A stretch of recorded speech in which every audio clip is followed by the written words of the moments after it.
the worst incident of the show period occurred in late 1988 and 1989. In this article, we will summarize that one case. On January 18, 1971, a girl named Ms. H was born in Yashio City, Saitama Prefecture.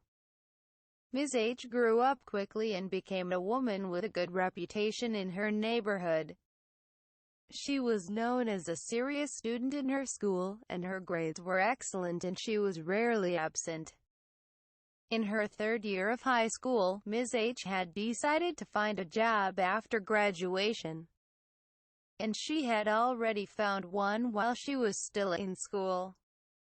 With the graduation approaching, she and her school friends were planning a graduation trip. After that, Ms. H started a part-time job at a plastic molding factory in her hometown of Yashio City. The frequency was about twice a week. In this way, she was looking forward to the graduation trip with her friends and working hard, but the worst tragedy struck her. It was November 25, 1988. On that day, Ms. H went to her part-time job. She was doing her work as usual. After a while, she finished her working hours and got on her bicycle to go home. She fell on her bicycle. When she looked to the side, she saw a strange man standing there. It seems that this man kicked her bicycle to the ground. Naturally, Ms. H felt fear. Who the hell is this man? To find out, we have to go back in time about 2 hours. It was around evening, the time when Ms. H was still at the factory where she worked part-time. One was Yuji Miyano, who was 18 years old at the time. The other was a 15-year-old boy named Shinji Minato. At the time, the two boys were thinking of committing a snatch and grab or rape in the city of Yashio. So they roamed around the area on their moped bikes looking for their targets. One of them caught their eye, Ms. H, who was on her way home from her part-time job. Miyano sees her and tells Minato to go kick that woman's ass. Minato did as he was told, approached Ms. H and kicked her while she was riding her bicycle. Minato then threatens Ms. H. After scaring her in this way, Minato left the scene. Immediately after that, Miyano, posing as a stranger, approaches Ms. H. She is frightened, and Miyano approaches her as an ally. Miyano, posing as a stranger, approached Ms. H. and acted as if he was an ally to her frightened girlfriend. He tells Ms. H, "I just kicked your ass. The guy who kicked you just now threatened me with a knife too. It's not safe for you to go alone, so I'm going to take you home." It was all Miyano's plan, but Ms. H, not knowing that, believed his words. With the obvious object of her fear in Minato, she completely trusted Miyano, who also identified himself as the victim. She does as she is told and gets on the back of the motorcycle. The motorcycle with Ms. H on board ran to an unpopular warehouse. Once inside the warehouse, Miyano's attitude changed drastically and he said, "I'm going to go to the warehouse with the guy the first was with. I'm a Yakuza who is after you, and I'm a member of the gang. I'm a top executive, so if you do what I say, I'll help you." In this way, Miyano threatened Ms. H. Miyano threatened Ms. H in this way, and then pressured her to have relations with him. Ms. H finally understood the situation she was in. She is then pushed into a cab stopped by Miyano and taken to a hotel. Since she was traveling by cab, she could have asked the driver for help, but Ms. H did not try to do so. Perhaps he was afraid that Miyano had said in the warehouse that he was a gang leader. For a girl who had not yet graduated from high school, it is hard to imagine how terrifying those words must have been. Ms. H was therefore unable to resist. She was then roughed up by Miyano in a hotel room. After the crime, Mayano called Minato's house, which was a hangout for a group of delinquents, and bragged about what he had done. The call was to Minato's house, but it was not Minato who received the call. It was actually a 17-year-old delinquent boy named Ogura who picked up the phone. After hearing him on the phone, Ogura asked him not to return the woman. With this one word from him, the case took a turn for the worst. Mayano meets up with Ogura and takes Ms. H out of the hotel.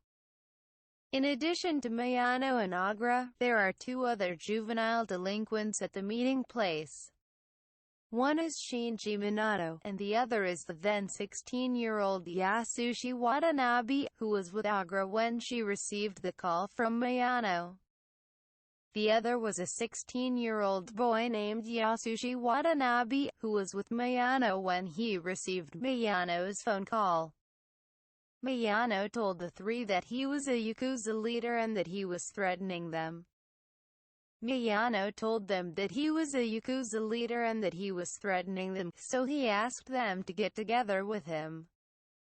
Ogura and the others listened to Mayano's advice, and the four with Ms. H went to the park around midnight on the 26th.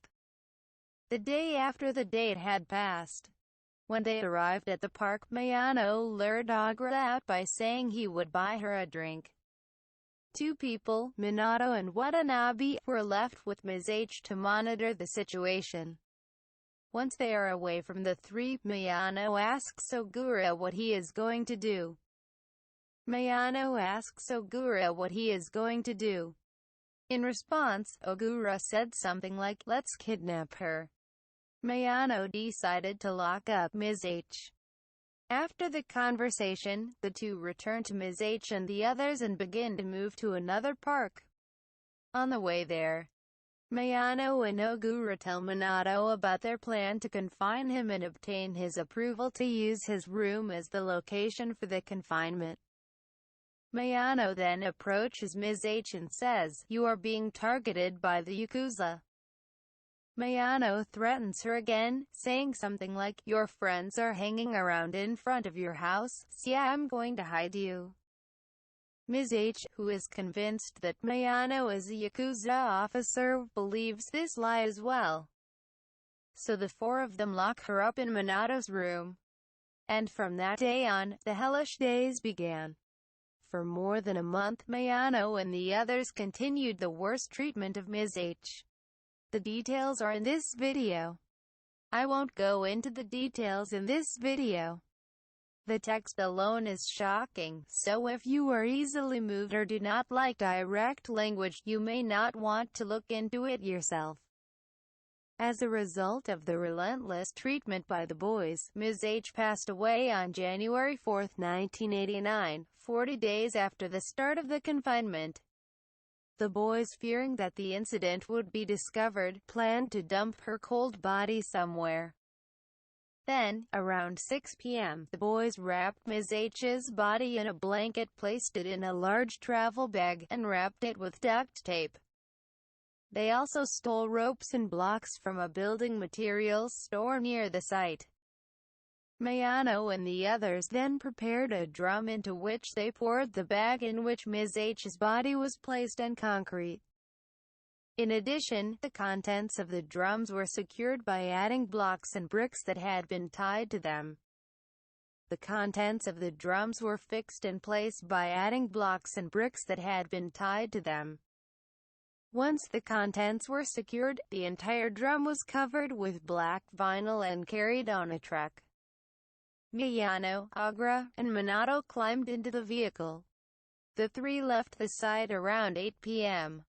The truck they were in was headed for a landfill site in Wakasu, Kadoku, Tokyo.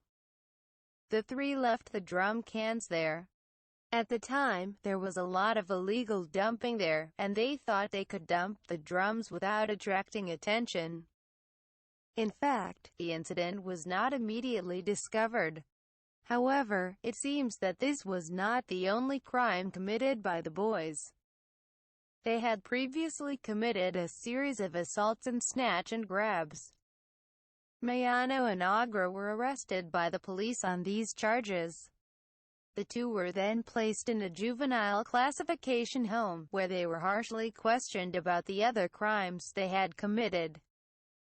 During the interrogation, Ms. H's case finally came to light. After receiving statements from the boys, the police searched the landfill. On March 29, 1989, Ms. H was found in a drum packed in concrete, in a state of disrepair. This apparently led to the arrest of those involved in the case one after another. Then, the case was put on trial. On the first day of July 1990, the first trial was held at the Tokyo District Court. The sentence handed down was 17 years in prison for Mayano, the main offender, and 3 to 10 years for the other 3 juveniles. The other 3 juveniles received sentences ranging from 3 to 10 years in prison, with the sentences to be served indefinitely. The prosecution appealed the verdict, claiming that the sentences were too light. Thus began the appeal trial. The final sentences handed down were 20 years for Mayano, 5 to 10 years for Agra, 5 to 9 years for Minato, and 5 to 7 years for Watanabe. Mayano, Agra, and Minato did not appeal against this decision, so their sentences were fixed as they were. On the other hand, only Watanabe appealed to the Supreme Court, claiming that the sentence was unjust. However, the Supreme Court rejected the appeal, and the decision of the appeals court became final for Watanabe as well. The Supreme Court rejected the appeal, and the decision on Watanabe's case became final. The Supreme Court rejected the appeal, and Watanabe's sentence became final. The case was so terrible that many people questioned the verdicts. The sentences were considered too light because of the severity of the case. However, the age of the perpetrators is a factor in this case. All 4 were minors at the time of the crime. They were therefore protected by the juvenile law, which also strongly influenced the verdict. This may have had a strong influence on the verdict. After the trial was concluded, each of the 4 men was incarcerated in prison. They were arrested in 1989. All 4 have now served their sentences and are out of prison. Mayano, who was the most culpable, served 20 years in prison, but this did not cause them to reflect on their actions. They never felt remorse for their crimes. 3 of the 4 released from prison have been arrested for committing crimes again. What do you think? The worst case of juvenile delinquents. 3 out of the 4 arrested have been re-released. And it was also a case that led to the questioning of the necessity of the juvenile law. Due to various factors, including such factors, this case is still etched in the memories of many people even now, more than 30 years after it occurred. Thank you for watching.